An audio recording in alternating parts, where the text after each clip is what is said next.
Ruckus, let it flow. Fascinated with the face of a scar, wiping my own blood all over the walls. Born and raised in the graveyard ball, drown on my open wounds with salt. Fantasizing my death by a necklace. I am the epitome of disgrace. I will never take another case. Shoot the judge in his fucking face. I'm built with rage, America made me. God couldn't save me, so I went crazy. Burned down the church up the street last week. Same exact place I went to as a baby. Chopped the preacher dog's head off, placed it in my bowling ball bag and walked to school. Ripped his tongue clean out its fucking mouth and hung its skull in a tree down the street from Aunt Sue's. A serial killer with credible gang ties. Watch their lives slide, sleep from out their eyes. Laughing while your family's crying up at your funeral. Truly something that I'd love to describe. Blow a cop car up with dynamite. Green light on any fuck pig in sight. Walking in the alleyway, killing bombs with pipes. Crawling like a thief of the night with the sight.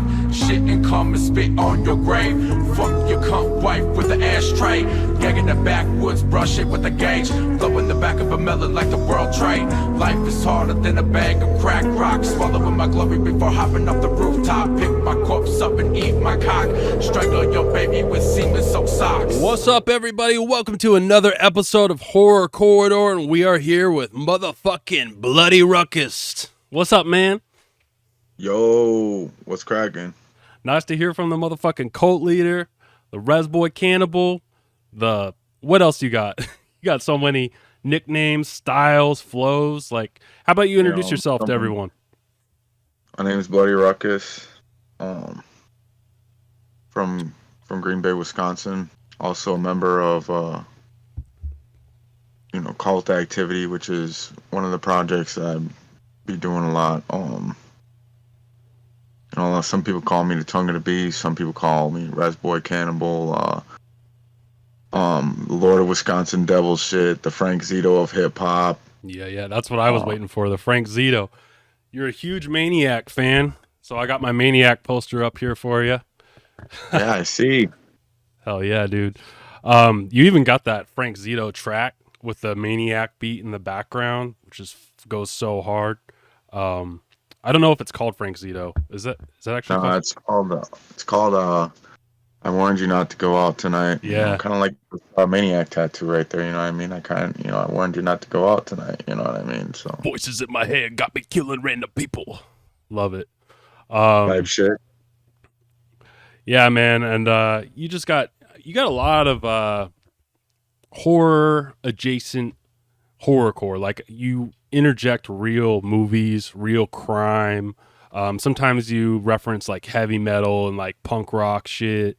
You're just like very, very inspired by so many dark things in this world. Do you want to talk about some of your inspirations? Like growing up, especially in my childhood, my generation, we didn't just see stuff like that on TV, it was like stuff we would see on the news. People talk about crazy stuff on the news, or what you would see when you left, outside of your house, a lot of bad things would happen, you know what I mean? Like, even if you've seen somebody getting beat the fuck up, the first thing that you will notice is a drop of blood on the fucking ground, you know what I mean? Because right away you start to think of, like, shit that you've seen on TV or shit that you heard about on the news or seen in newspapers and whatever, so for so long, when you see like real life scenarios happen, you kind of adjust to it and realize that it's actually a form and part of your fucking everyday life, damn near, depending on how you live and how your lifestyle is, I guess. For like inspirations, I guess, as an artist, I kind of take all the things that I have learned, not just in like movies and music and etc., but in real life, you know what I mean? And I evolved it all into this like one fucking giant fucking ball of just pure like modern atrocities, you know what I mean? Like storytelling, kind of like, it's like a grotesque storytelling, very detailed. Like very detailed, like metaphorically, like even with like reality check, it's like a lot of metaphors to like reality basis shit, you know what I mean? Especially with like the music. Okay, so like back in the 90s, it wasn't just like horrorcore rap and ICP and all that shit. I mean, 3 6 Mafia was a huge influence. But outside of that box, there was the metal music that I was listening to because my older brothers were listening to it. Like my older brother, my oldest brother, who's in a wheelchair now, he was listening to like Marilyn Manson and fucking Korn and Cannibal Corpse. Mm-hmm. So like, I was actually listening to this shit that he was listening to. So like, it was in the household. Even Orgy, I mean, that's not really necessarily a dark fucking rock group. I mean, it kind of is, depending on what songs you're listening to. But, all these songs were like definitely in the fucking house. So all the musicians were definitely played in the household. Especially 3 6 Mafia. They always had like the dark satanic verses. That not too many people like would know about, really. I mean, because nowadays everybody just be listening to like either Suicide Boys or Ghostman and shit like that. Yeah, but the roots of all that shit goes right back to 3 6 Mafia and Memphis, Tennessee underground scene. So, that's but awesome. those were like inspirations for me. Like I looked at them guys for like music wise. I looked at people like 3 6 Mafia and Shy One as a huge inspiration for music, especially Shy One. He's out of Corpus Christi, Texas. Shy One, Doja Demon, Evil Pimp, Criminal Mafia, Graveyard Productions, Crucified, Brothers Grimm. Brothers Grimm was a big one for me too. In my teenage years, later on down the road, but what as a kid though was more like Shy One and 3 6 Mafia, Evil Pimp, and Doja Demon. Those were huge inspirations for me on the music basis shit. So. Oh yeah. I'm gonna pause you real quick. Your voice kind of went off sync, so I'm gonna recall you. Okay. So I'm gonna hang up the call and then call you right back. All right, hang up and call back. Yep. All right, we here? Yep. You might need to turn your video on. All right, is it on? Yep, it's loading in. Are you connected to internet or Yep. Wi-Fi? Okay, cool. Yeah, I got Wi-Fi. I'm connected to the Wi-Fi here. Rad. I got good Wi-Fi. Yeah, it's working now. I don't know what happened. It just got off sync for a second. All right, so we'll get back into it. So what led you to the horrorcore genre? Was it something that you were always into, or were you ever into any other types of music before that? Before that, like I said, I was really into like, I listened to rap. I mean, and metal. Metal was like a huge fucking thing. I listened to some punk rock. I wasn't really that much of a big fan of it. It was more about metal with me. ICP and Psychopathic Records and Tech Nine and 3 6 Mafia and all that shit. That was always in the household, so like that was always there. But like I was always listening to like Tupac and Bone Thugs and Harmony, Twista, Do or Die, Crucial Conflict. I was listening to shit like that, fast rap shit. What about like Doomsday and Brother Lynch and all the like the sick? Yeah, Brother Lynch was a huge influence in the house too. What got me into horrorcore was when I was a kid, like internet started becoming a big thing in like the early 2000s and shit, and we didn't have it at my household because we grew up in a low class environment. We didn't, we were a low income family, so like we didn't have a whole lot. So I'd go to my friend's house who did have internet and did have a computer. And, I would go and check out, my mind was golden, so like everything was new to me. So, what I figured out was like as I was looking through, checking out Psychopathic Records and Tech Nine and all that shit, it said that their genre was called horrorcore. Mm-hmm. I got curious as to what the fuck that was. So I was thinking to myself, like, okay, wait a minute. if there's just these guys that are out there in the world making music, like there's got to be more there's got to be more to it. There's got to be more artists out there, more people out there that are making music like this, especially to have that fucking name of a genre, you know what I'm saying, to have that type of title for the genre. I was like, wow, horrorcore, that sounds pretty horror, you know, like that sounds pretty cool. So I go and I googled it, and sure enough, artists started popping up left and right. Shy One popped up. Like all these artists just started popping up. Like Shy One, Scum, he popped up when, and this was around the time that he had dropped the, it was either he dropped the End of the Asylum album or Only Bodies Left Behind. It was one of those two albums at the time when he dropped it. Anyways, there was like other artists like Evil Pimp. I found Evil Pimp, Stanman, Crucifix Clan, LU Cypher, which you know, if you look at it, it's spelled out Lucifer, but LU Cypher. Even some of like the fucking even Bedlam. Bedlam was another thing that popped up. When you were looking up horrorcore back in like the early 2000s, that's between 2004 2005. That's what I was finding, you know, and I got hooked to this shit because, like, personally at the time, you know, I was a fan at the time, so personally, like, I thought this shit that I was listening to now at that time, finding these guys, that shit sounded way harder than anything that fucking Psychopathic Records or Strange Music put out. Like, I never heard anything like it because they're talking about not only disrespecting fucking religions and shit like that. Like KGP was another fucking name that got brought up, which KGP is an abbreviation for Kill God's People. Even he was fucking disrespect. He was very disrespectful. He was like the G.G. Allen of horrorcore, pretty much.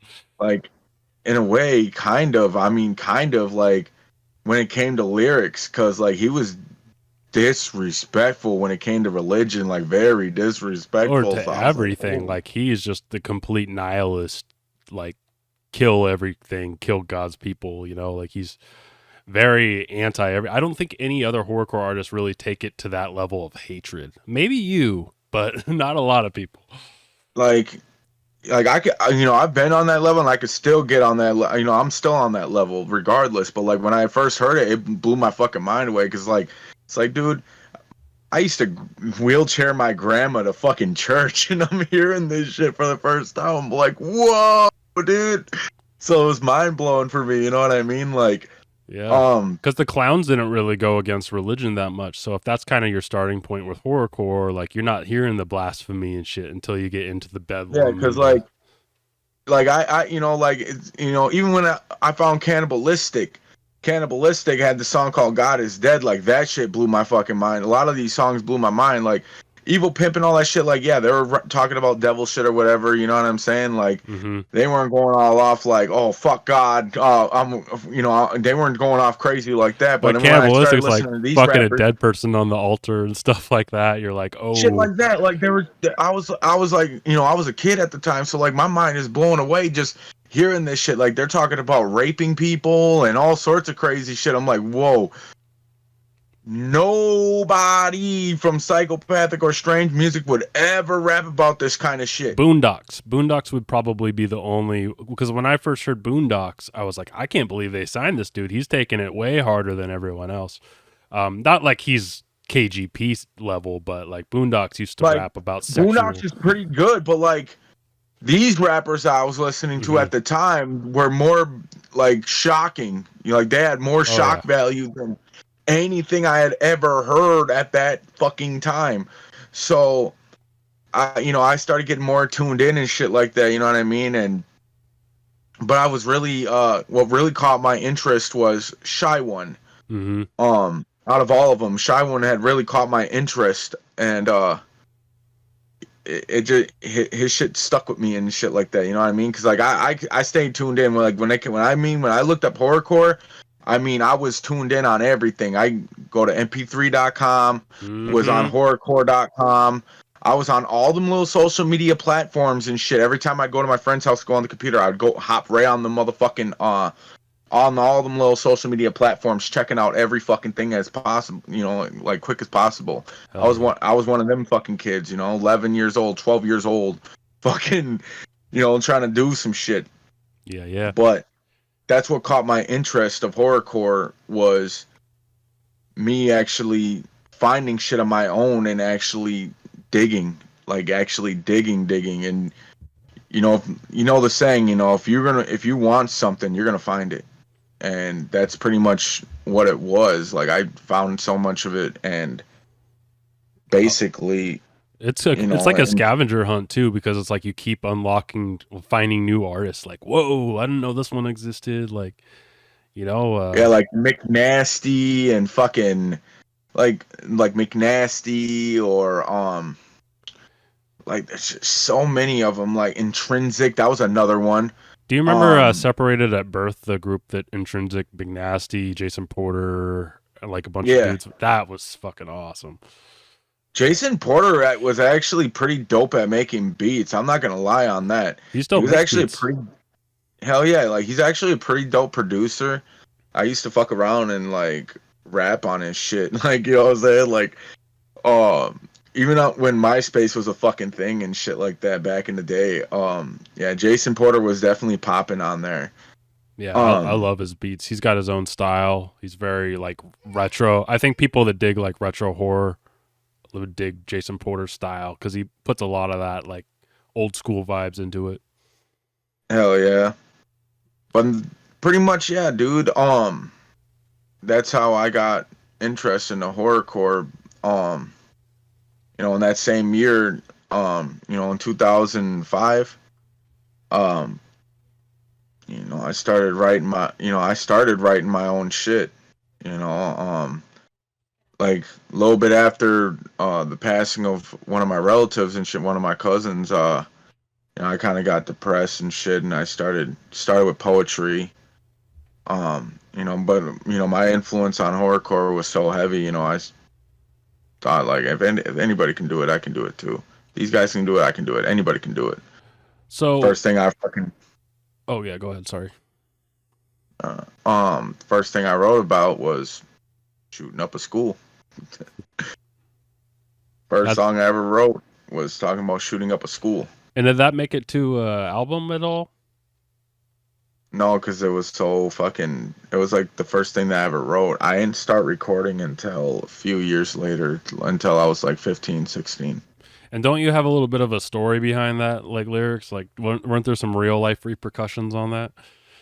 I mean, kind of and sort of, okay, kind of. Okay, yeah, okay. A lot of people have been waiting to hear the fucking hit list story, I take it. So what it was this. I was in fucking third grade. This cocksucking kid, like everybody always gets invited to these birthday parties, and like they're always giving out invitations to everybody in the class, but me. Like, and after a while, I kind of got sick of it because it was like, damn, I feel like a fucking outcast for real. Like I feel like I'm being rejected. Mm-hmm. And this one kid, which I'm not gonna say his fucking name. His name is Brandon Sankamy. He lived on the west side of town looking at. He was like me. He was like a reject and shit, right? Now, tell me this: how the fuck can a reject be rejected by the reject? Like, I don't fucking know. Like, how can a reject be rejected by the reject? Like, that makes no fucking sense to me, right? That The makes you feel cocksucker. extra bad. Yeah. So it was ridiculous to me personally because it was like, damn, I had his back when shit went down, whatever, and he gave everybody a fucking invitation. I think what it was he wanted to be with the cool kids club and be like, man, fuck that dude, Ruckus. You know what I'm saying? He ain't shit. All of a sudden, boom, gives everybody a fucking invitation to his birthday party. I'm the only one that's left there, like, just stuck. That shit blew my mind away. I was like, no motherfucking more. So I got a little bit mad. I went home. I had a rough draft, and I had a real dope copy after the rough draft of a fucking hit list. It was the hit list on the entire fucking classroom. including the teachers. I had everybody's names in there, everybody's fucking names. I said, if you don't invite me to your fucking birthday party, I swear to God, every one of these motherfuckers in this fucking list are gonna get killed. They're all gonna fucking die if you don't invite me to your birthday party. Now, how they found out it was me, like, okay, because I slid the shit into the kid's fucking desk when nobody was in the room, and I walked out and went back to the cafeteria. This is third grade? This is third grade. Dang. This happened when I was... So... This was in third grade, so like a couple hours later, the fucking principal pulled me aside and had the note, and he's like, I want you to spell out certain words for me real quick. So I was thinking like, oh, they probably got the shit, and they probably think it was me. So I'm spelling everything in like lowercase letters now, because all my letters and still are fucking like big ass letters and shit, like uppercase letters. Yeah. And he was like, is this you that wrote this hit list? And obviously they knew it was me because my name was the only one that wasn't on the fucking hit list.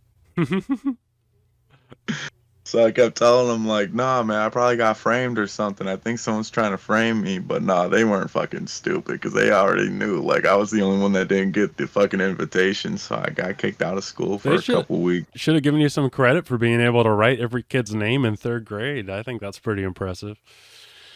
Yeah, I mean, there's only like fucking like 15, 20 kids in the fucking classroom. I mean, just imagine that. Like, imagine if that situation would have really happened, you know? Like, I come into school with fucking AR-15 and just fucking spray down the whole fucking classroom. That's 20 kids plus the 2 teachers that are in the fucking... Oh, man. Oh, wow. That would have been... That would have made the news. That would have been wickedly vicious. Yep. Oh, a 10-year-old just came in with an AR-15 and just fucking fanned the whole fucking classroom out. And it would have been probably the youngest too, right? I don't think that there's ever been anyone that young. So you would have been ahead of your time. Yeah, I would have. Shit, I would have. Yeah, I would have been that guy still talked about to this day type shit. Yep. I think if I would have did that though, you know what I mean? I think about it as a hindsight, like, damn, like if I would have did that, I wouldn't even be here right now. Exactly. I wouldn't even be making music. My dad actually found a short story I wrote on my computer where I beheaded a girl in one of my like elementary school classes. He's like, delete this right now. So yeah. So did you have did you get into a lot of trouble growing up from then on, or? I mean, even before then, I was always kind of in trouble. I was in and out of psych wards since the late 90s. Since 1998, I was going in and out of the psychiatric hospital. Cause, you know, they said that I mental disabilities and shit. I mean, I personally, you know, I feel normal. I mean, I'm talking normal. I think normal, I guess. I don't even know some of my fucking morals comes from a trash can, but they used to do psych evaluations on me and shit.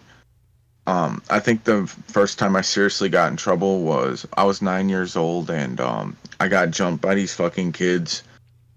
And I grabbed my dad's gun and I fucking chased him up the street and started shooting at them.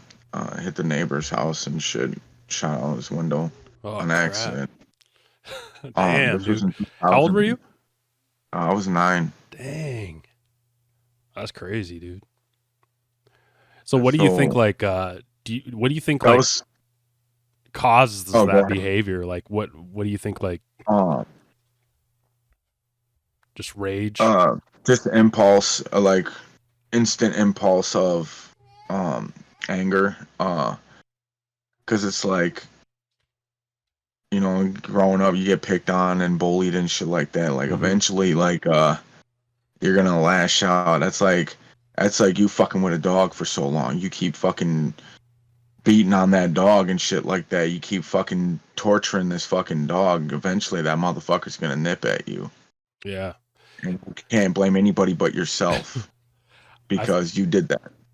I think I think if those people saw you now too, they'd be like, "Man, I'm glad I didn't mess with them more than I did. Could have been way worse." Exactly.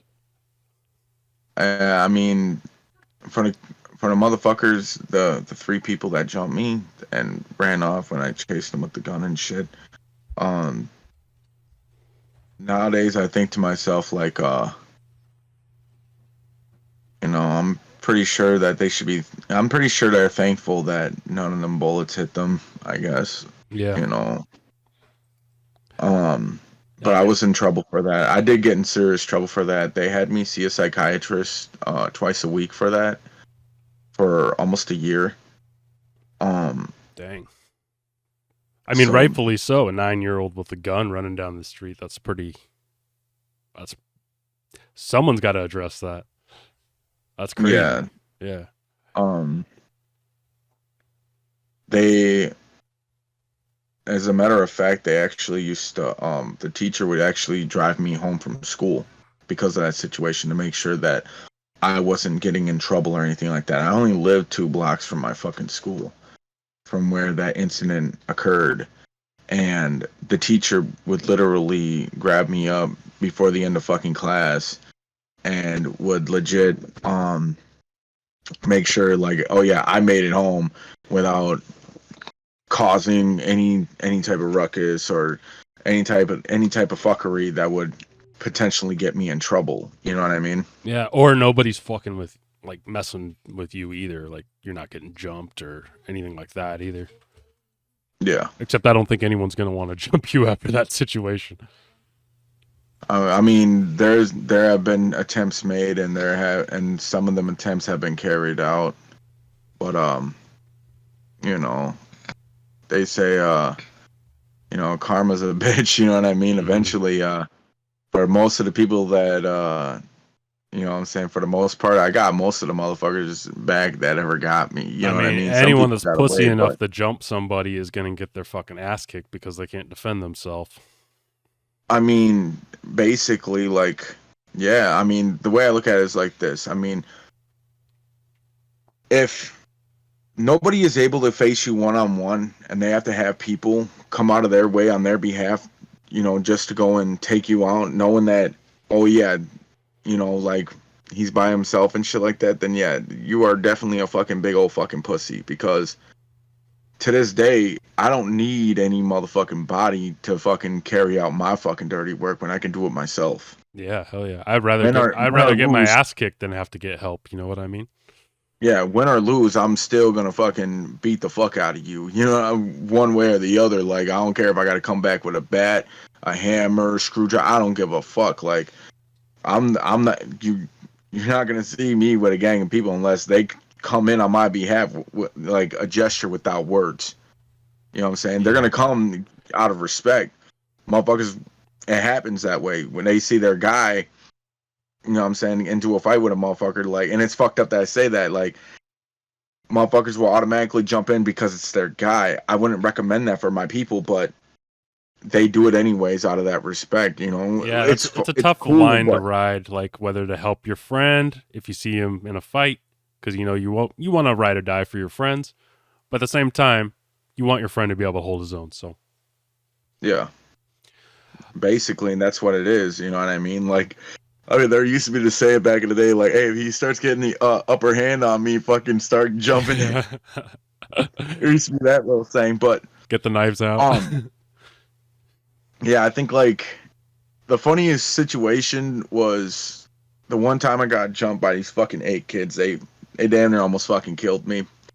Like, when I was, like, fucking, I don't know, 9, 10 years old, they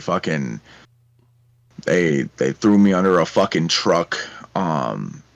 They were poking me with bats and fucking pipes and sticks and shit. They busted my fucking head open. I had to get fucking 15 stitches on my fucking head. They damn near almost fucking killed me. And it was an ongoing truck that they shoved me under. So, like, yeah, I almost fucking got killed. Well, after that situation happened, one by one, me and my cousin Mikey, we started getting every single one of them cocksuckers back one by one, just beating the fucking shit out of them.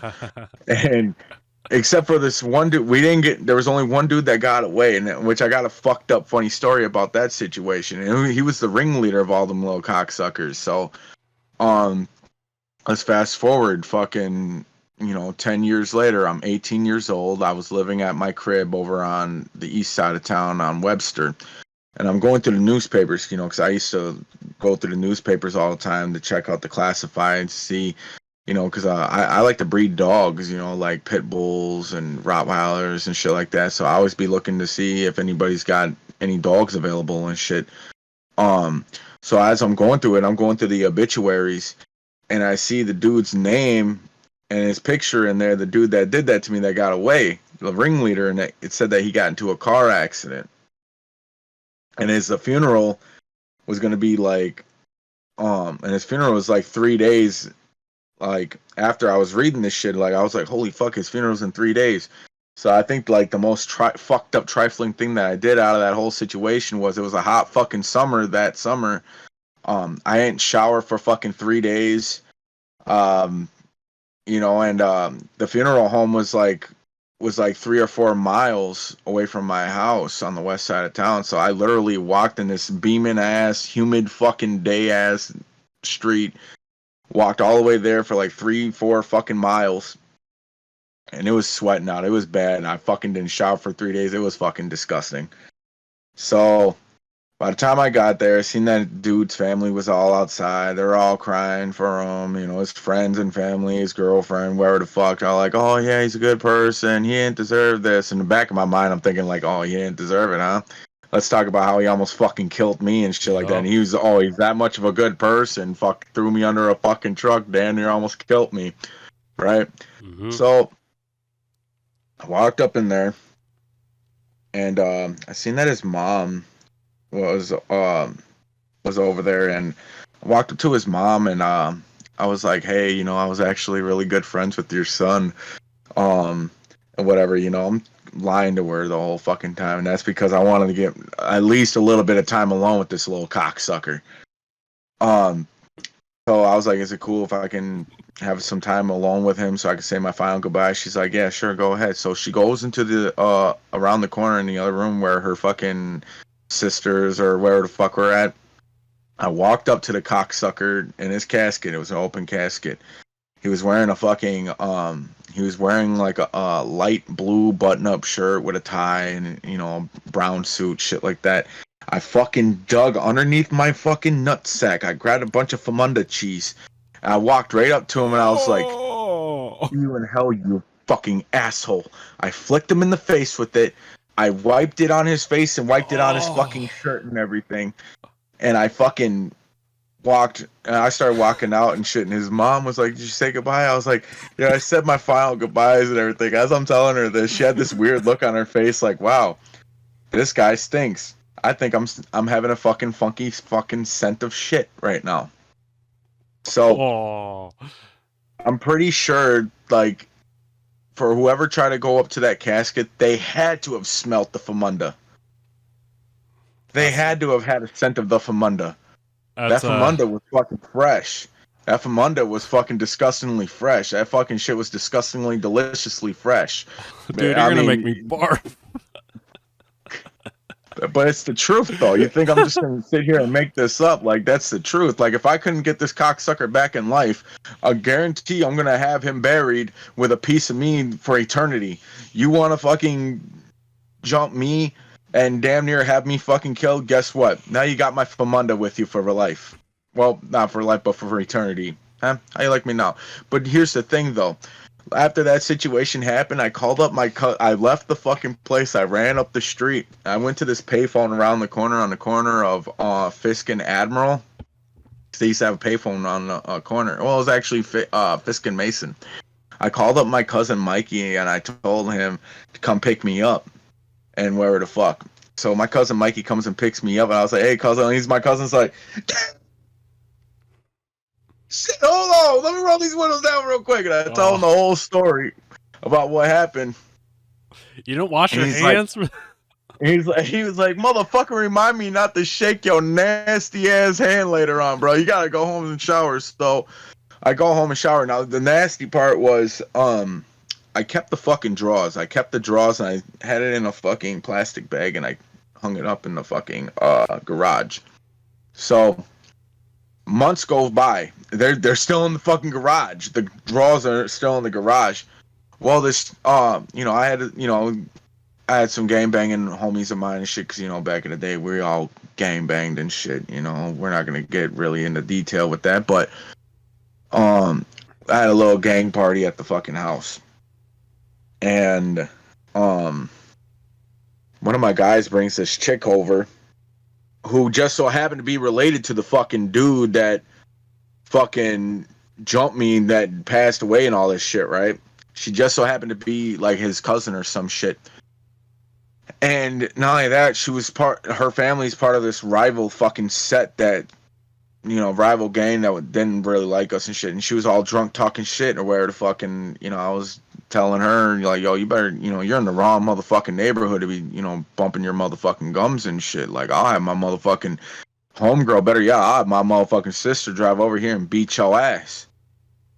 And told my guy, like, man, you better chill her the fuck out. And he's like, oh, no, she's drunk, bro. We'll just shoot that, you know what I'm saying? I'm trying to get laid, whatever. And I was like, yeah, whatever, dude. So I go into the basement. I'm getting faded, getting drunk as shit, getting high as fuck, whatever. And I remember I had to go upstairs to go to the bathroom. I pissed, and that bitch was laying on the fucking living room floor, passed out. And right away, I was so fucking heated. That shit pissed me off, just seeing her passed out on my floor, like, oh, you want to be disrespectful? And I thought about it. I'm like, oh, yeah, watch this. I go into the garage. I grabbed the nasty-ass fucking drawers. I came back into the house with them. I fucking put it over her fucking head around the crotch area, and I rubbed it all in her fucking face like this and shit. And I kept it on her head, and she wakes up. She's like, out over her eyes and shit. She's like, I can't see anything. Why does it smell like shit? He was like a teabag hot box. I was like, yeah, bitch, how you like me now? Talk all that crazy ass shit in my fucking house. And she's like, what the fuck? I was like, yeah, how's that famunda? You like them famundas? That's what them drawers are called. They call the famundas. And she started gagging in my house, and I told my guy, get her out the fucking house. So she starts puking in front of my fucking house and shit. The fucking drawers are left on the sidewalk. And she's sitting on the curb and shit. My guy's like, dude, you fucking cock blocked me. Oh. And I was like, sorry. He still could. And then I couldn't help myself but think, like, damn, she probably remembers that smell from when she went to her cousin's funeral. Like flashbacks. Something. But it was fucked up because, like, I was living with my cousin at the time, and the following day, I had to clean up the house and shit, because we had beer cans and bottles all over the place. So we cleaned the house up and shit, whatever. The following day, my cousin walks in the house and was like, because for months she was telling me to get rid of the fucking bag that was hanging in the garage, Mm-hmm. But then, she walks into the house. She's like, man, whose fucking random drawers is that out in front of the house? And I was like, I don't fucking know, So I was like, I'll just kick it in the trash or something. I don't know. And then 2 weeks goes by. She goes in the garage. She's like, hey, I noticed you threw that bag away. Fucking finally. I was like, fuck it, hey. Yeah, I got rid of it. She's like, cool. She comes back down like 5 minutes later. She's like, wait a minute. Let me find out those were the fucking drawers I was in front of the fucking house. A couple weeks ago, I was like, nah, I ain't like that. But yeah, that was the story of what happened pretty much with the drawers, as well as what happened to the motherfucking last dude that jumped me and got away with it. Like, damn, that's probably the nastiest story I've heard on the show so far. Yeah, it's a true story though, dude. I mean, it's too fucking stupid for me to make up. Yeah, too shocking and too in detail for me to make up. Like, it was the only guy that got away with jumping me, and I had to pay him a fucking visit at his funeral. So what was the horrorcore scene like growing up, like around where you lived? Was there, I know that did you live around the Dark Half guys like growing up, or was that something that happened a little later? No, this was later. Dark Half, okay, so Wicked, Wisconsin, well, growing up, okay, so at the time they used to call Wicked Wisconsin was originally called Juggalo Empire. between 2004 all the way to 2007. It was called Juggalo Empire, but it pretty much transcended into being Wicked Wisconsin because nobody wanted to turncoat dick ride the clowns and juggalo shit and psychopathic shit and all that other shit. Nobody wanted to do that, so they decided to make the Wicked Wisconsin movement. Now there was different factions of the entire horrorcore scene in Wisconsin, because most horrorcore scenes they rep their cities, they rep their area codes, shit like that. Wicked Wisconsin didn't do that. They rep the whole fucking state. But there was factions of Wicked Wisco all over the fucking place, whereas Kenosha was ran by Dark Half. Lake Geneva was ran by the Foley's brothers, such as Mo Foley and Pit Stain, Ryan Foley. Milwaukee was Brew City Butchers. I believe Raven De La Vega too, if I'm not mistaken, but I think he was out of Kenosha as well. Then you go a little bit north. There was if you go a little bit north, you had the fucking in Hartford area, you had the Morgue. Then go a little bit more north, you had Outbreak Monkey, Hands On, Shadowcast, Ruthless Underground. All those guys were out of the Sheboygan area. Then if you went to Appleton, you had Dark Knight Ninjas and some other fucking groups and shit like that. And Green Bay wasn't touched until I came in the scene type shit. There was Wicked Wisconsin horrorcore fans and shit like that all over Green Bay. It's just there wasn't an artist to actually, stand on that market at the time. I was the only one that actually came out the woodwork out of Green Bay. And what the scene was like, it wasn't like anywhere else you go to. I mean, if you went anywhere in Wisconsin, like I said in a few interviews, Wisconsin is the only horrorcore scene that is literally rock and roll influenced. Yeah.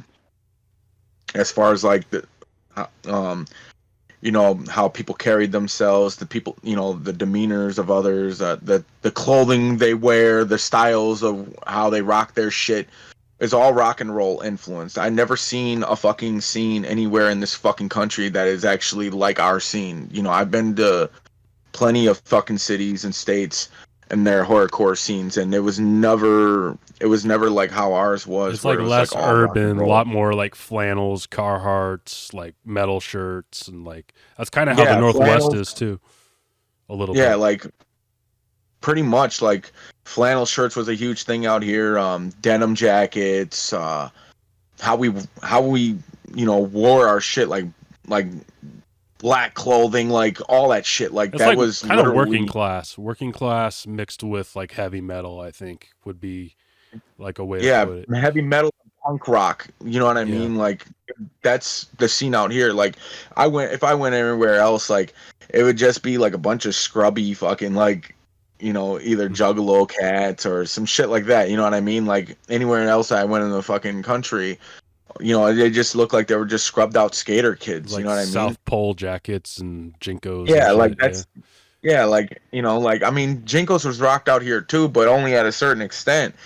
Now, I went all over the country and I never seen, I've seen their scene, but their scene was nowhere near ours. It kind of confused me a little bit when I actually started doing shows outside of Wisconsin. I'm seeing this shit and it blew my mind away, how the scenes look very fucking different, and that's expected because I've been to plenty of music festivals and gatherings and shows and shit like that. But on a horrorcore tip though, I can honestly say it's very different. It was very different growing up, seeing how the horrorcore scene was out here before I came in, because even with Maniacs, that's another name I forgot to mention, which he's a Wicked Wisconsin legend himself as Maniacs or the DRP. Them guys, they all stood out rock and roll influenced. DRP was in Primer 55, right? And he just He's in a couple metal groups now too. Like he's very metal and rap at the same time. Yeah, like he multitasks. Like the DRP is somebody that can definitely vouch that he fucking multitasks. So Do you think you'll ever fuck with a heavy metal band or anything like that? I was in a band. Oh, what were they? Yeah, when I was 15 years old, 14 years old, I was in two bands actually. I was in a punk rock band when you know, I was a drummer, and I kind of thought the concept of the band was stupid. It was called the Potato. um, I thought the concept was really fucking stupid. I pretty much the band started because I was selling weed to these fucking kids back in middle school, and they all wanted to start a band, and they learned that I knew how to play on the drums and shit like that, and I was like, yeah, whatever. So we started drumming and shit like that. We practiced and shit like that for like a month, and then they wanted to do their first fucking gig, and the lead singer was like, yeah, dude, we're gonna fucking I got a couple of these bags of potatoes and shit that my mom just bought from the grocery store. She doesn't know I took them yet, but we're gonna, at the end of the show, we're gonna chuck them in the crowd to fucking prove a point. I raised my hand right away. I'm like, dude, that's fucking retarded. I think that shit's fucking ridiculous, dude. Like, it's stupid as fuck. And now we went to do the gig, and it was in this dude's fucking garage, and the only people, like, it was like a warehouse type garage, you know? Yeah, yeah. Um, Like one of those we went to do the big show. shop garages. Yeah. So yeah, type shit. So we go in there, and the only people that showed up was like their friends and their girlfriends. And here they are, fucking at the end of the show, they're chucking fucking potatoes at these fucking. Yeah, I didn't read the crowd. Yeah, after that gig, I said, "Fuck this! I got a life, dude."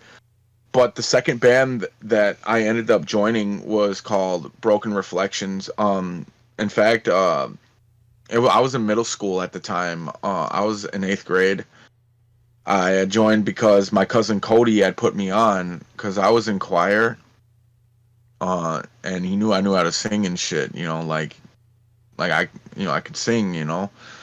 So my cousin Cody had put me on with this dude who he actually was good friends with his cousin or wherever the fuck, and who was also in a band and shit like that, you know, before he passed away in a car accident. They were all into metal and shit like that, and this was more of like a dark metal, like, you know, death metal / screamo type fucking band.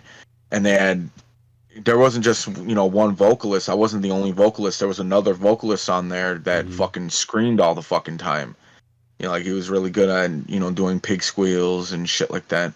You know, I was just a singer, that's all.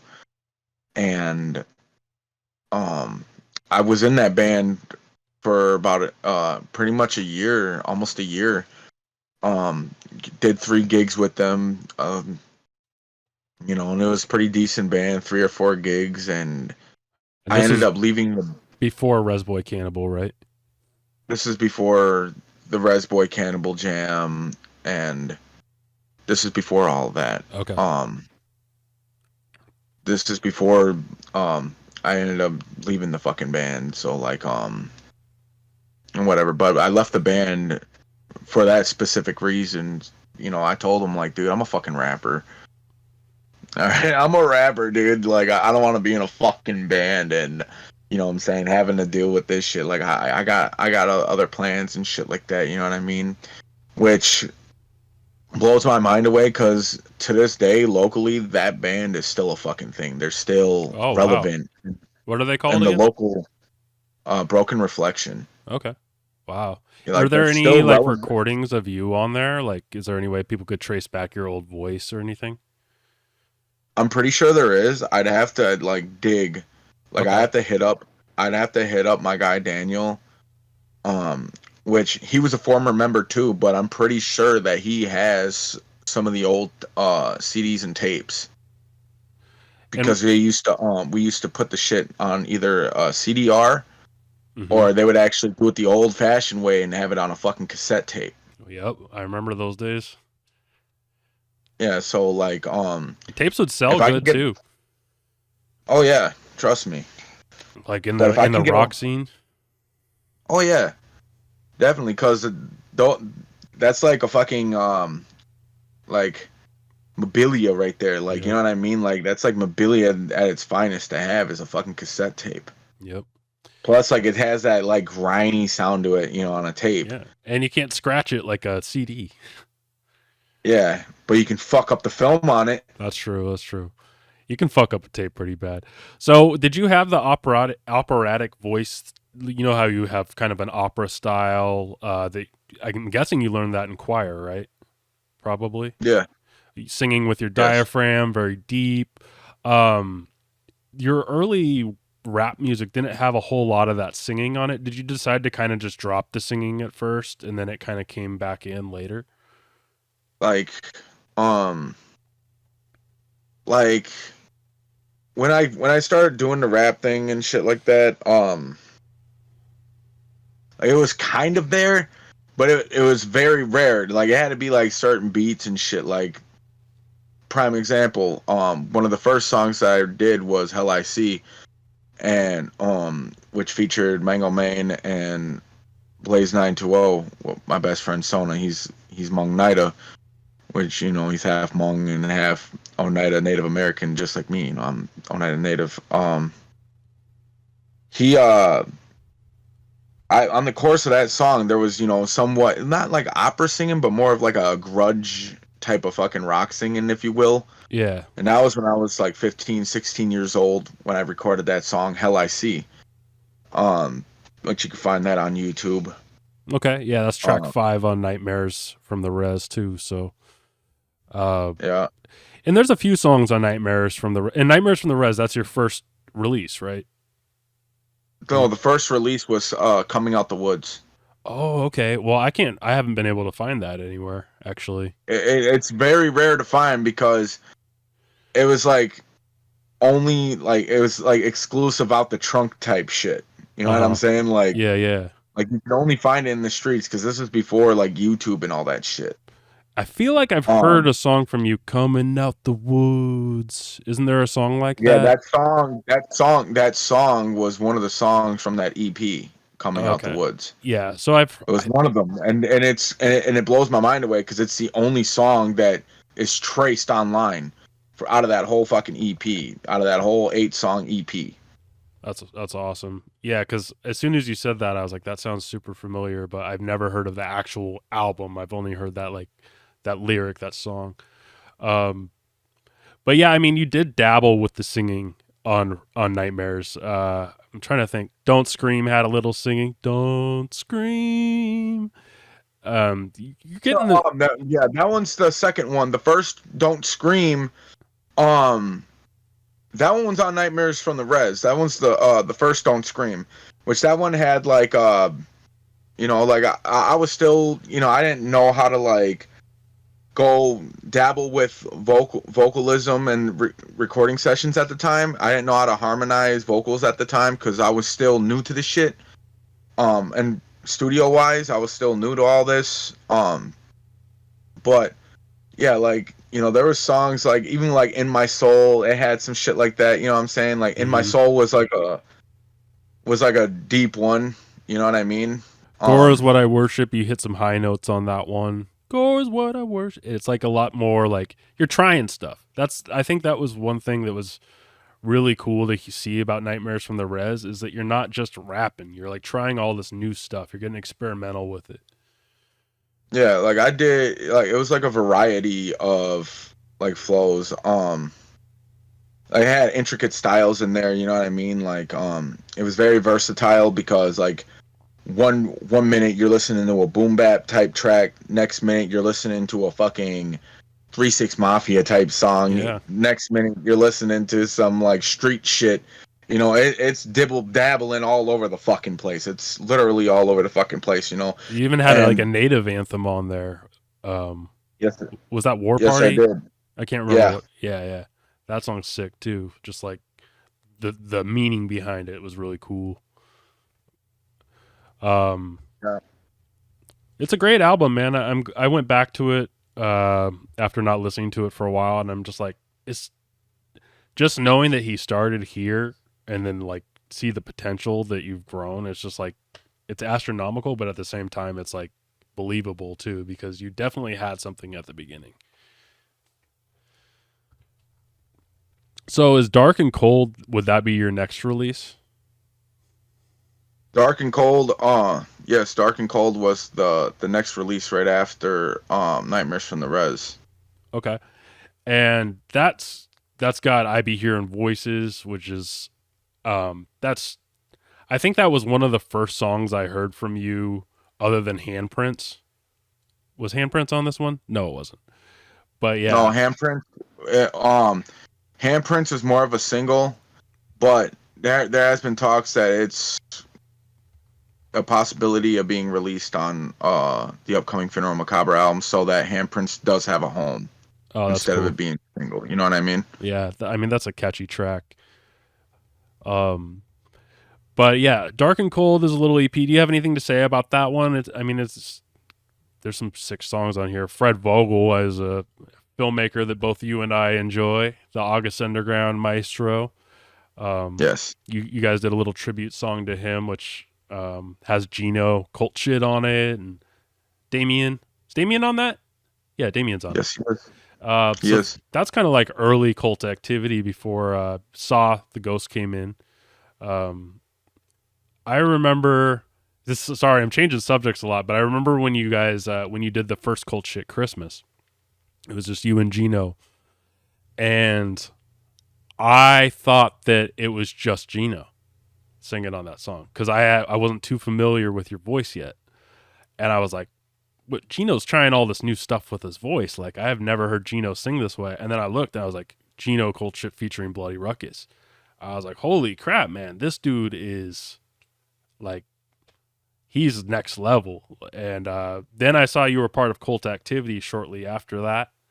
And you guys started putting out those singles. I think you did like the Eyes one. What's that one called? It has like the Nirvana guitar. Oh yeah. Let me see your. I don't know. I don't remember how it goes. Yeah, I know what you're talking about. Would you let me see your eyes? Yeah. Yeah. And then you put out Shane Beasley, which is a Headless reference. I'm a huge fan of Headless. Shane Beasley's the actor that played the killer in Headless. And I was like, man, this Cold Activity shit is gonna be like a masterpiece if it keeps going this way. And then you guys put out Die With Some Dignity, and then the full album came out, and it was like the most epic shit ever. So I mean, that was kind of my Bloody Ruckus adventure, was starting with the first. I mean, I heard Handprints and a few other things, but when I heard you on that Cultshit Christmas, like I was just hooked. And yeah. And that's when I started going back to Dark and Cold, downloaded Season of Tongue of the Beast, Free Bloody Ruckus. And yeah, man, I've been listening ever since. So Dark and Cold, yeah. Any stories behind recording that before we move on? I was homeless.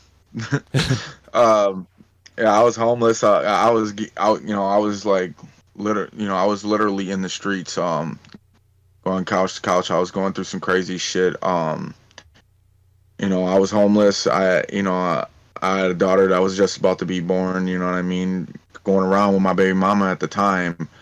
Trying to do what we could to survive type shit, like it was to the point like I was even robbing people, you know what I mean? Like at gunpoint type shit, you know what I'm saying? Just so your life actually was like Dark and Cold was probably the reason you called it that. That was like that stage in your life. It wasn't even just that. It was just my life in general, you know what I mean?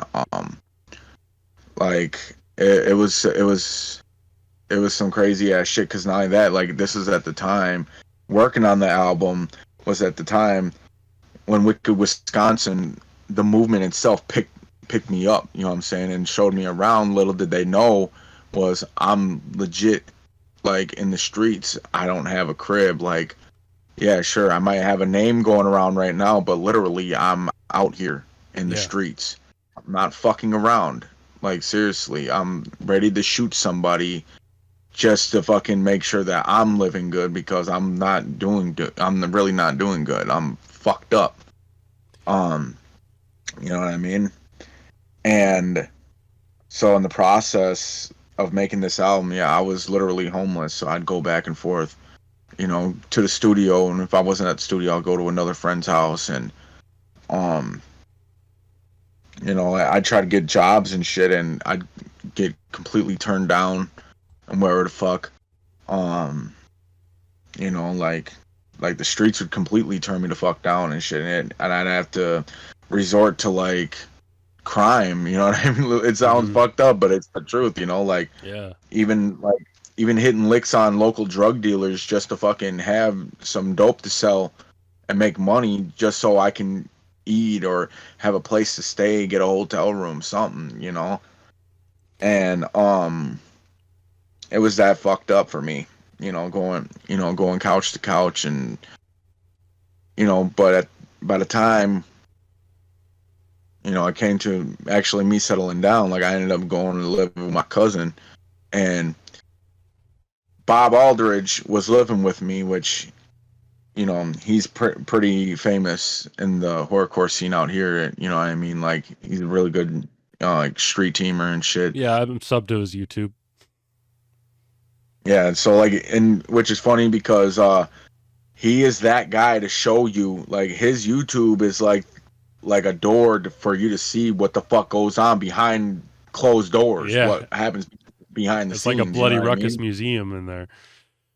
Type shit. That and some Geno shit, because like he's got a lot of shit. So like we were living together at this house, and there was no power on at the fucking house. Like, we lived with no power.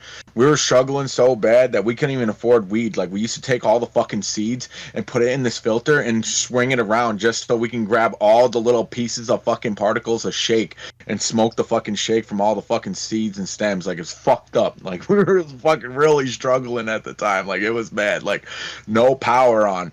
Like, we used to fucking literally go to my dad's house. Now, I got too much motherfucking pride to be living with my dad or my mom at the time. I had way too much fucking pride. So I said, man, fuck this shit. I'd go to their house, and I'd go and grab up all the food from their fridge and shit. And I'd be like, hey, I swear to God, I'll get you back. I don't get them back for like a couple months. But we were really going through it and shit at the time, and he'll vouch for that. And so that was the process of working on Dark and Cold, was the shit that I was going through behind the scenes of that fucking record. That's pretty much what went down. And then Season of Death, that's just a 3-song EP, right? Yeah, it was a 3-song Halloween EP. Yeah. And that's got one of my favorite tracks from you is No Cure, which has the Ginger Snaps theme beat in the background. It's got some really good singing on it. Got a great dark, low flow on there. And then Dead Body Candy, which is a little bit more of a not poppy, but like a little more upbeat song. But yeah, it's a cool little EP for sure. I always go back to it. Anytime I know that I'm only going to be in the car for like 10 minutes, I'll throw that one on.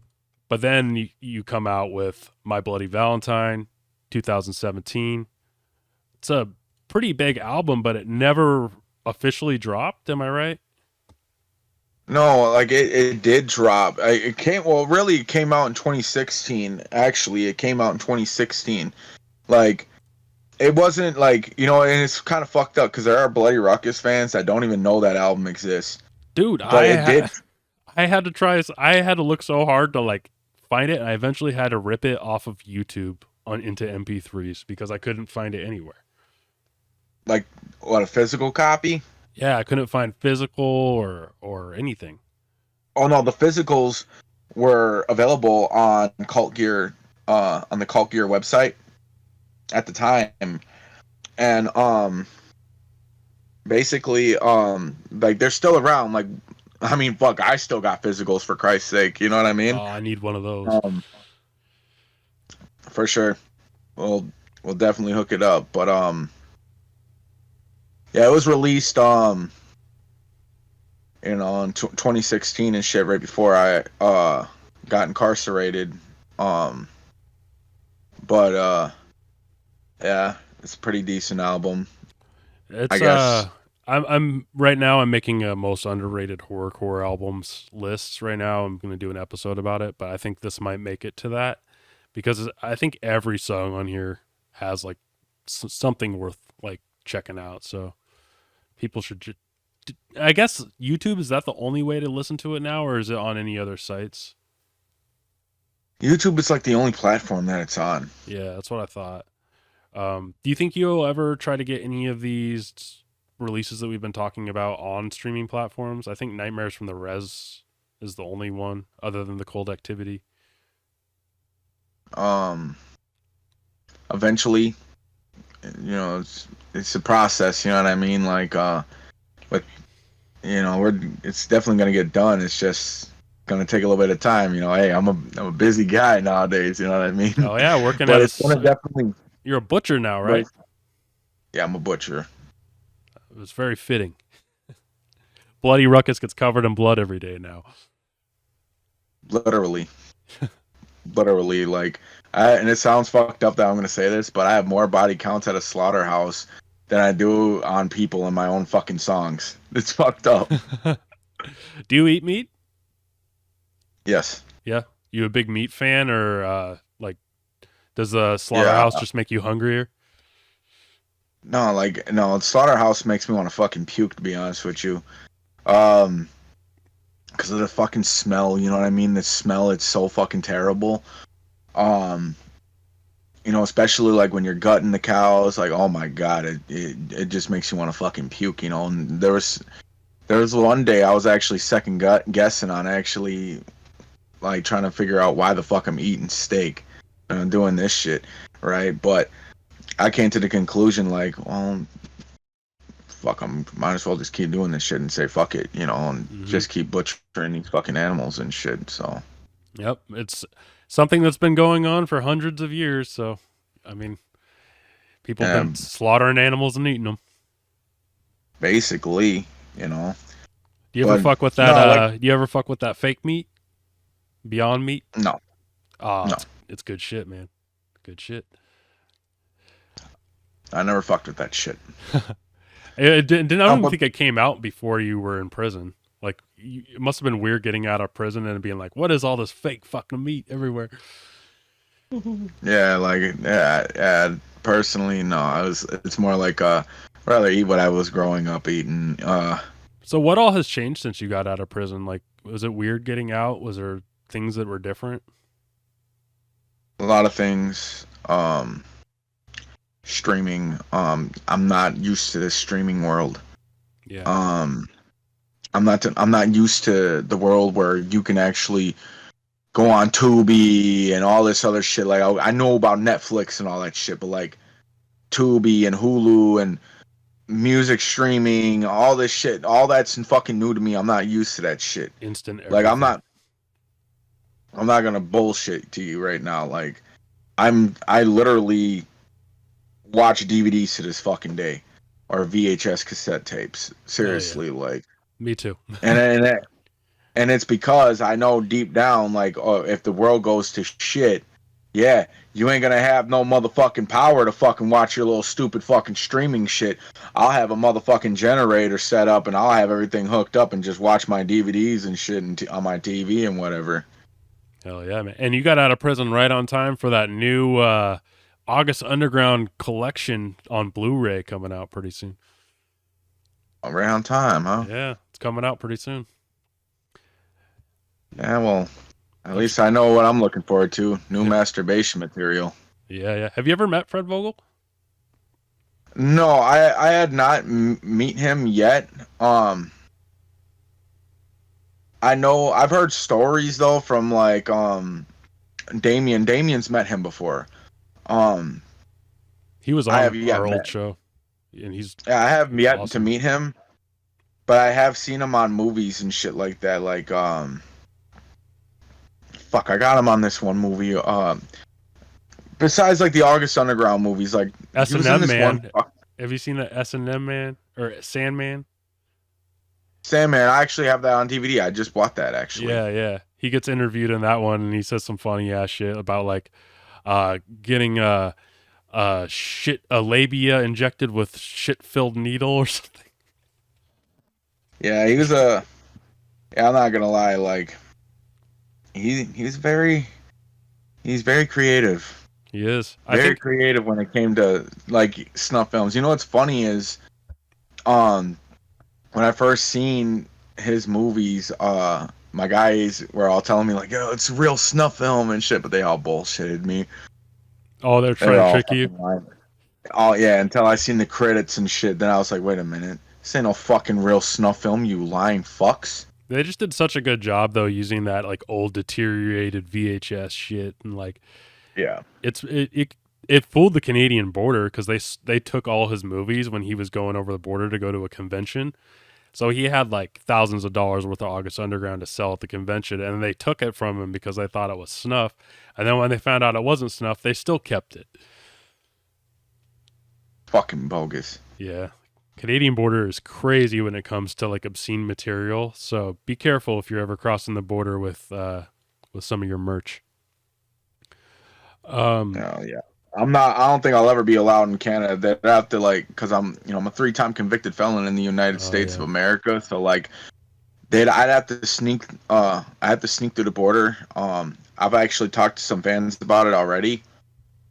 If I were to do a show out there, like, they have little passageways for me and shit where they can just sneak me into the fucking country and whatever. We had to do that with our roadie a few times, like have him walk through the woods. We'd all go through the like normal like Canadian border, but he'd be a mile down trying to cut through the woods and shit.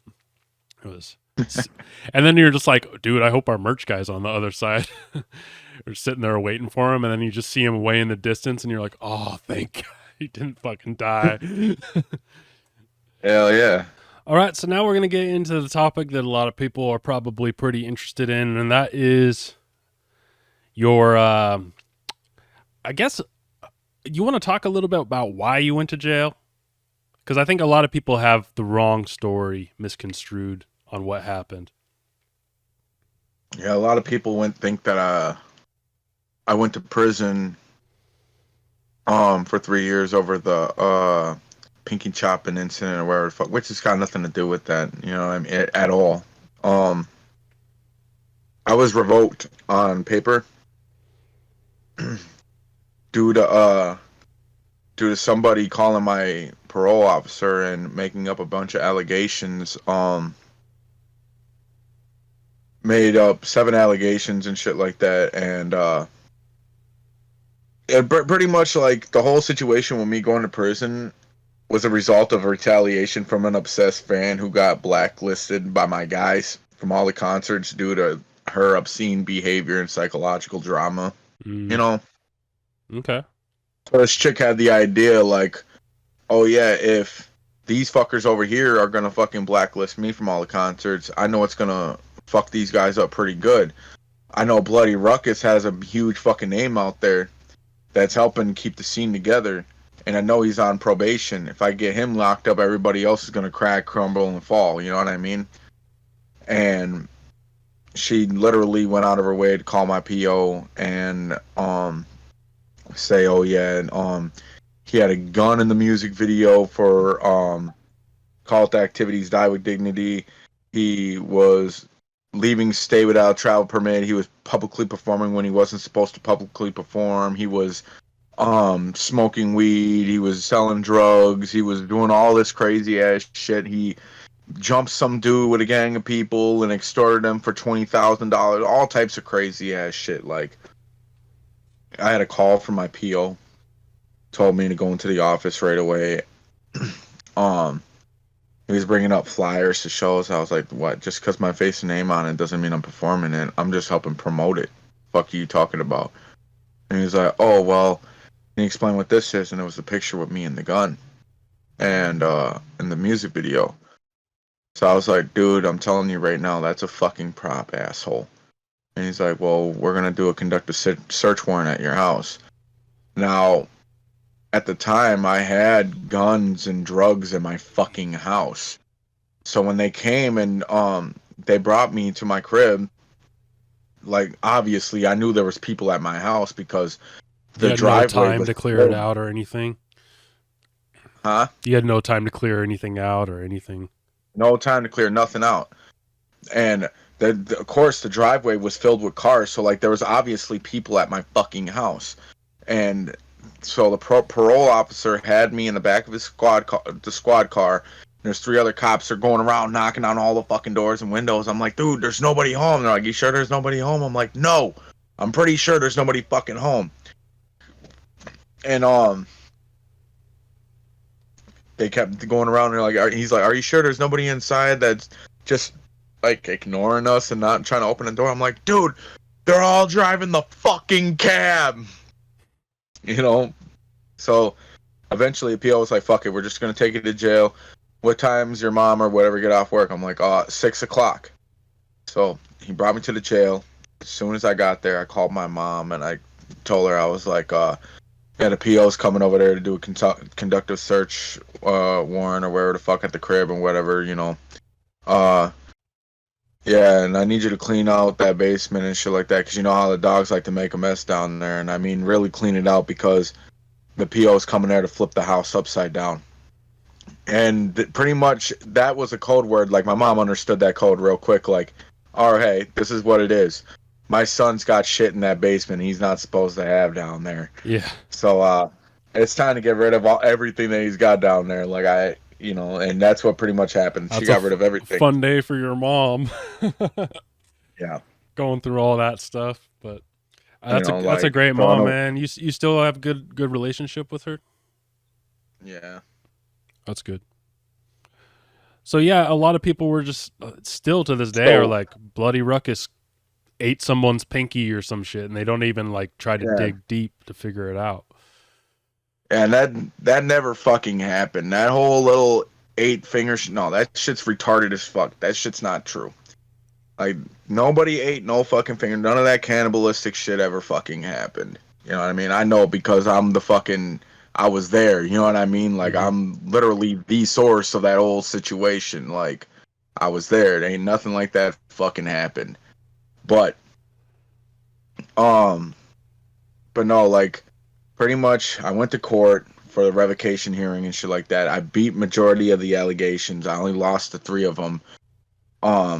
And I was smoking weed on paper, whatever. They said that I jumped some dude and extorted him, which they had no proof of, because I didn't do anything, for one. For 2, you know, there was no victim, no police reports, no hospital records, none of that shit.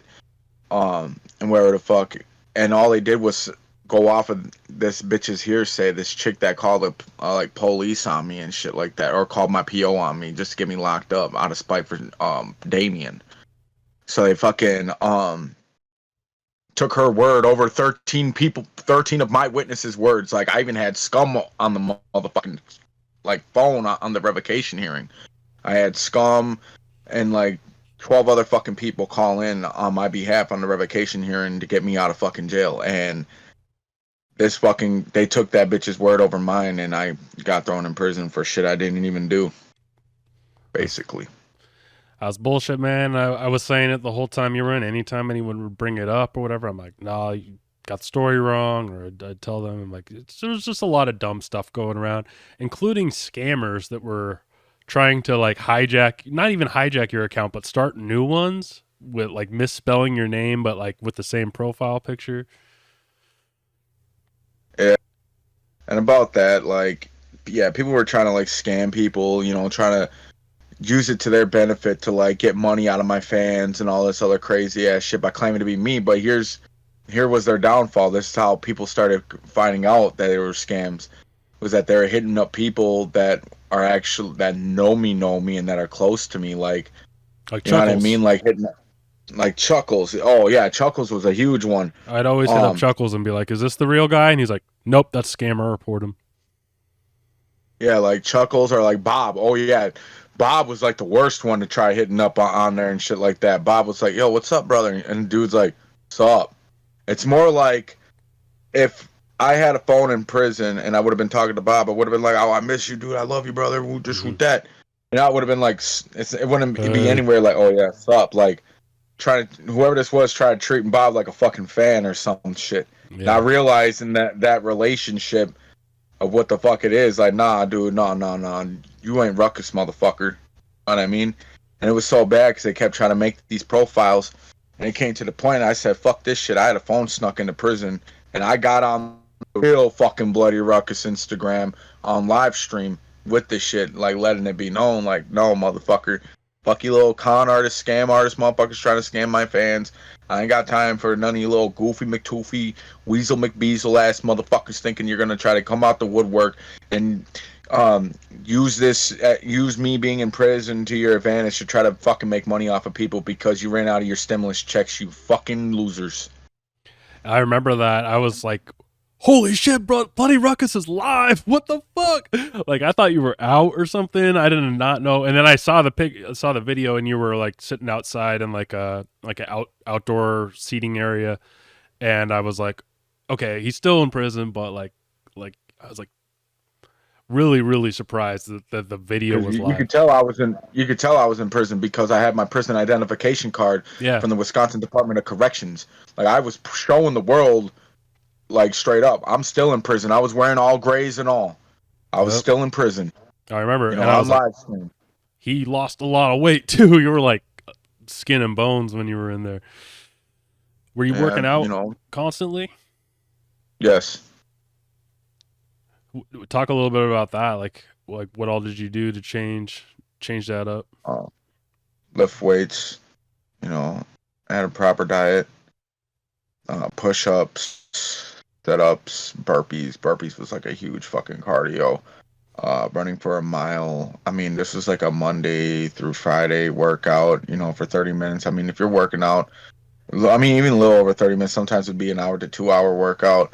But like, if you got your heart pumping for 30 minutes, you're bound to burn calories off your body within for 40 hours after your workout. 48 hours, your calories burns throughout your body for like 48 hours after your workout for 30 minutes. So like, even when you're asleep, you're burning all them fucking calories off that you worked out for and shit like that. It's crazy. But that's what I did, and I'm still kind of working out, you know what I mean? Like, I gained like a few pounds back since I've been out, but like, I'm nowhere near where the fuck I was at before I went to prison. That's for sure. I mean, you can look at me right now and you could tell, you know what I mean? Like, yeah, your mugshot compared to how you look now, it's like, it's quite a difference. But, so are you still following, are you running, like going on runs every day and stuff? Or is that like kind of more just, I'll work out like nowadays, like I'll work out every other day. Okay. That's pretty good, man. That's dedication. Because nowadays, like, my real workout is me going to fucking work. That's a workout. Yeah, I bet. Yeah. Are you standing the whole time you're chopping up animals? Yeah. Damn. Goddamn right I am. I couldn't do that shit, man. I got a bad back. I would be so tired. Oh, gee. What a coinky dink, right? I do too. Yeah. You just fucking tough it out. Basically, like. Did you quit drugs too? Like, I know that you used to dab a lot and shit like that before you went to prison. Like, are you I'm on parole. You're on parole. Okay. I can't. I figured. Yeah, so I can't touch anything. How long does that last for, the parole? 4 years. 4 years? Are you excited? I have a little less, as of right now, I have a little less than 4 years left. Are you excited to smoke and drink again, or is that something you just don't care about anymore? If I do it, I'm gonna do it. You know what I mean? I just don't even give a fuck anymore. It's like, dude, I'm just doing my time on paper. You know, as one day at a time. You know, get my shit through, get through this bullshit that the system's got me through, and just maintain my music career. That's all. Awesome. So, since you were signed, since Cult Activity is signed to LSP, does that make you an official signee as well? Yes, it does. Cool. And Funeral Macabre, is that going to be released on LSP? Yes, it is. And do we have a date that might be coming? Sometime in spring. Hell yeah. That's really exciting. There's a lot that I want to know about the album. Is there features that you can share with us? Concepts, beats, anything like that? Yeah. Like some of the features, like I even got some rare features on there, but like some of the features I have Chuckles, Razakel, Scum, Damn. and I have Shy One. Hell yeah. So Shy And One, I that, think, like, was he the one that got you to start that melodic chop? Like, it's chop rap mixed with melody, like da da da da. Yeah. Like Radley Winston would be one of your tracks that I would say is very Shy Yeah. One like. Is that kind of where that came from? yeah, So, that or Don't Scream and In My Soul, shit like that. and is this the first time that you've worked with Shy One? Yes. Hell yeah, that must be fucking badass. Oh, it is. Your guys' styles fit really well together. I think you're a little more disgusting than him, but do you think that this album is going to go into like the grotesque that it always does, or do you think you're going to try to make it a little more classy? It's got a mix of everything. You're good at that. Even humor. Sometimes you can really bring the humor. Like sometimes it's dark as fuck, but like I remember like some lyric about a dead baby hanging by a G-string or something like that. I was like, what the fuck? Yeah, that was a song I did with Damien a few years ago. Yeah, or like, like shock value lyrics and shit like that. Like motherfuckers be like, "What the fuck?" But it's hella But- creative. Like you don't just you say some off the wall like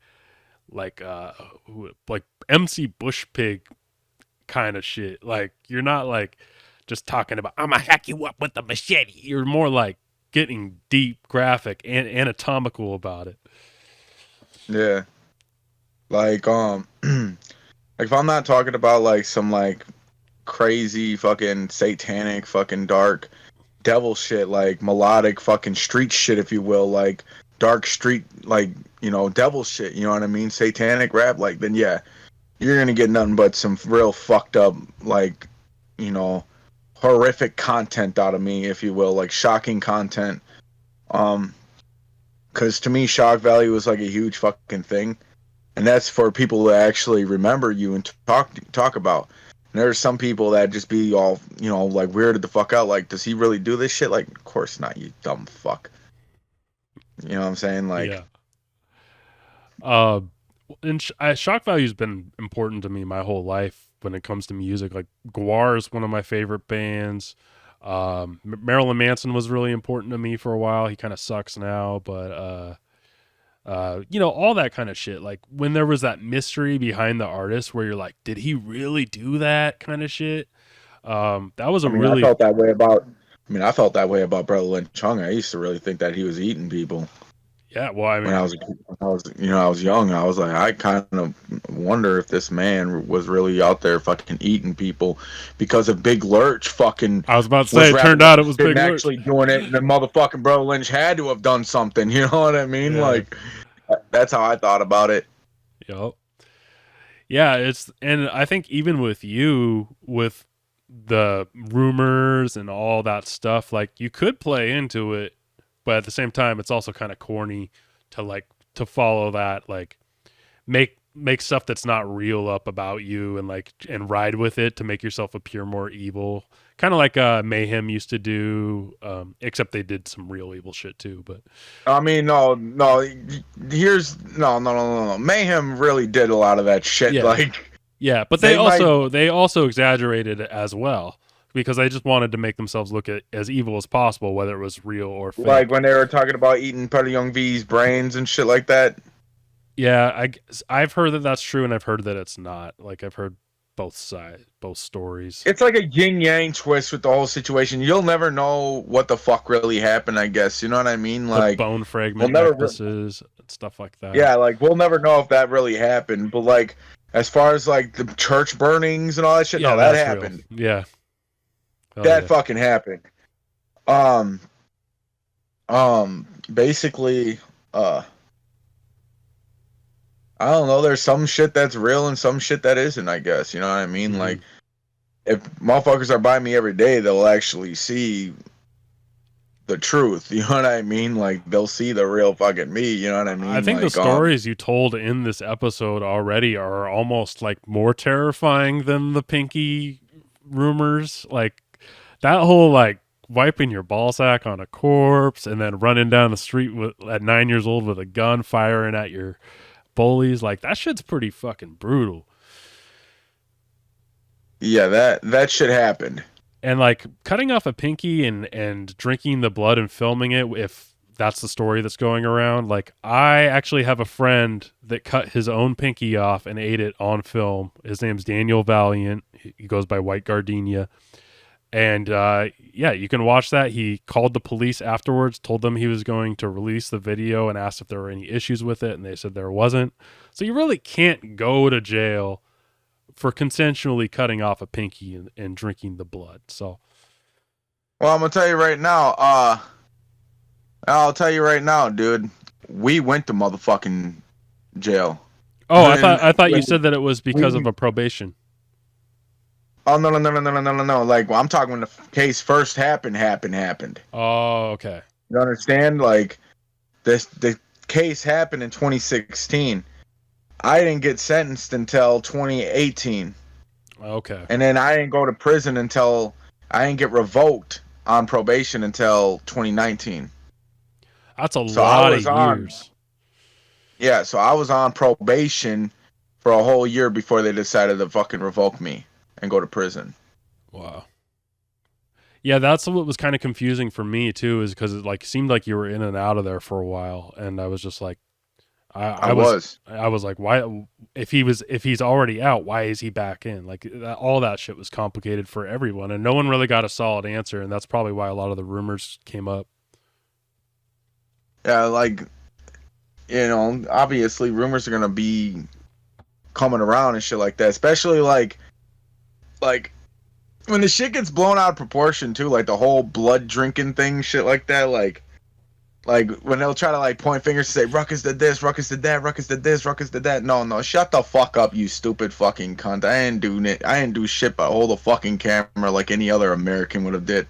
Yeah, who wouldn't film that? And like, yeah, anyway, the whole thing is a chick that the whole situation was like definitely blown out of proportion, because by the end of the day, when it was all said and done, it was a bitch that was in a body modification that just wanted a fucking metal stud on her fucking hand, like, and replace her fucking finger. That was it. Even if you Google search the case, it says it was consensual, that she was not like, she was not against it in any way. And it wasn't until the police showed up at the hospital that. And she gave 3 different statements to the police because the police kept egging her on. Like, the first statement was accurate. It was accurate. She told the entire truth. And then the police was like, no, that sounds a little far-fetched because you brought up Bloody Ruckus's name and shit like that. Tell us what really happened. So, in the second statement she gave to the police, she said, oh, it was a blood-drinking cult ritual and shit like that, in which that shit was so fucking inaccurate as fuck. Some like she tried saying shit. That's like the 80s. Yeah, like, it was a blood drinking cult ritual to accommodate a dead friend, which that shit pissed me the fuck off because none of that shit was fucking true at all. You know what I mean? For Christ's sake, the bitch got her fucking finger cut off on a beer pong table. Wouldn't you think that if it was a cult ritual, it would have been on something called a shrine or a scepter or something? Yeah. Some crazy shit, yeah. And then the cops were still egging her on, like, no, that still kind of sounds a little far-fetched. Tell us what we want to know. Tell us what really happened. Then in the third statement, she said, I was kidnapped. Wow. So that's why when we all first got charges, they tried hitting us with mayhem, second-degree reckless injury, and false imprisonment kidnapping. Until that fucking video got leaked, the DA was trying to prevent the video from being fucking leaked online and shit like that because they wanted to stick us with the false imprisonment kidnapping charge, which carried like so many fucking numbers of years and shit. Like that's like a life sentence damn near. And because that whoever the fuck did it, like pretty much it fucked us, but at the same time it saved us. Why? Because the video proved 2 fucking things. 1, the bitch wanted it done, and 2, like, it was proof, you know what I'm saying, that nobody was being, kidnapped or held down out of their own will. None of that shit. None of that shit. It was the proof. It was like legit proof that you're not going to stick us with a false imprisonment kidnapping charge. And the DA had no choice but to drop that fucking charge out of the whole case. I keep hearing people talk about that video. Is it wiped off the internet, or is it still possible to see? No, I still have the fucking videos. Yeah, somebody keeps saying, I can't remember who said it last, but I randomly just hear people, I've seen the video, it's not what you think, or whatever. And so I'm like, where did you see the video? So I was just wondering. I mean, it floats around in people's inboxes all the time on Messenger. I think people that's send it to probably each other. Because, like, there's even a fucking... Bro, I'm not gonna lie, like, there's even a group chat. There's group chats out there that they share fucking snuff videos for a living and shit, you know? And oh, I know. I've seen one of my videos pop up. I'm part of a group chat right now, and I've randomly seen one of my videos pop up in there and shit like that. And they're like, "Oh man, hey, this is you right there," and I'm like, "Oh yeah, small world." Yeah, our old horror network used to have a lot of the mixtape trading, you know, like all the mixtapes of like graphic videos of basically gore tapes, but they're mixtapes of it. So our old horror network used to have a lot of that stuff going on, and I was like, if anyone finds a Bloody Ruckus video, send it my way. But I don't think anyone. Yeah, it's fucking.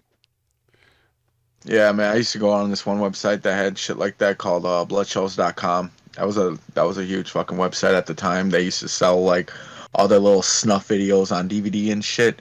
Oh man, I remember as a teenager I was trying to get that fucking DVD before they shut the website down. I was like, "Oh, you motherfucker." And then nowadays it's just you can pretty much watch it on the surface web. You don't even have to go on the dark web to watch anything anymore.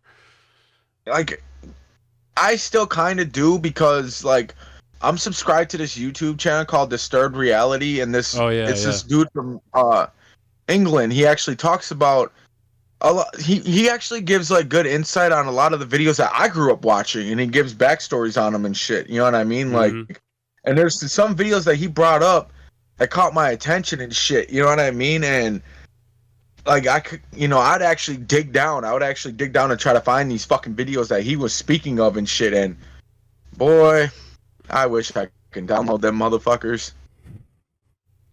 Yeah, I'm over that stage of my life. Like I saw so many of those videos after a while that I started getting depressed, and I was like, man, I need to stop with this shit. Too much dead people, like real life dead people, started like making my attitude change. So to me personally, the reason why, and I'm pretty sure that a lot of people can agree with me, I watch those videos. I watch those videos as a form, not just research, but as a form of therapy to remind me that my life isn't so bad. Yeah. Like, I'll get up in the morning. I will get up in the morning for work like, oh, man, this fucking bitch-ass 11 hours is going to fuck my back up again. You know what I mean? And I'll get up for work, and first thing I do is I go right on the fucking dark web, try to find some fucked up, shocking videos and shit, murder videos. You know, somebody getting their face cut off and shit like that. You know, I'm watching the videos, and I use it to my advantage as therapy to remind me that life isn't really so bad. So me going to work, fuck, it could be a whole lot fucking worse. I mean, fuck, I could end up like this guy with a fucking dog eating my fucking dick and balls off my body. Ooh. Yeah, and I think that's why a lot of people watch horror movies to a lesser extent, is because it helps them kind of, if they can survive a horror scenario in a movie, it kind of makes them be like, oh, I guess my life's not all that bad, you know? So for you, it's more like another level. But also it prevents me from going out committing acts of violence on people that I really fucking hate. Yeah. Well, then keep watching them then, because we don't want you going back to jail. We want this album out, man. Yeah. Well, I think that's, I'm going to have you back on for sure, man, because you're such an interesting dude. I bet you got a ton more stories. And I think maybe, how about after the album comes out, like we catch back up, we chop it up, we can talk about whatever. We will fucking definitely chop it back up. You know, I'll definitely looking forward to coming right back and shit like that. And we can even do a listening party if you want. Like we can listen to each track and talk about like your influence and stuff like that. So we can definitely do that, dude. We can definitely do that shit, dude. And Who knows? We could probably even do some commentary on snuff films and make fun of some shit or something sometime. Oh yeah, dude. YouTube would love that. Cool, man. Well, I'm gonna wrap it up now, but thank you so much for coming on the show. I don't know if I explained to you how much of an honor this is. Like, you're one of the best rappers ever. So this is just crazy to be talking to you. To be talking to anyone from Cult Activity is insane. We didn't even talk about Saw the Ghost or Damien that much. I love those guys. I want to have them on. So thanks for everything. Definitely. Shout outs to my brothers. Shout outs to my brothers from Cult Activity. Shout outs to my LSP family. Shout outs to the devil shit scene, the whole underground scene. Keep doing y'all and shit like that. It was an honor being on the show, and much love and respect to you, dude. Cultshit, man. Cultshit. I'm Bloody Ruckus, and I'm signing out. Your blood, it's life, crushing your soul like a vice, dragging you deep within your own insanity, hanging yourself in the night. But why should I follow suit and take your shit when you can get shot the fuck up and get buried alive under my mother's basement with bricks? Hey, right, I am the thought in your brain, the one that makes you go insane when you see a dead man pop up out of his grave. I know the fear you feel, let's be real, it's all a joke. In the end it never mattered, so die and let it all go, yeah. Dragging the dead body deep in the woods, but get used to watch nature take course to consume what was once and then be nobody to the world. When it's the night you've been looking through all of you, and will fought the world like a bold strip, but with a knife you can be reborn in time with mistake. On this day, desecrate, throw the rest of your remains in the lane. Nothing left to lose, eating hands rolled up or shroom.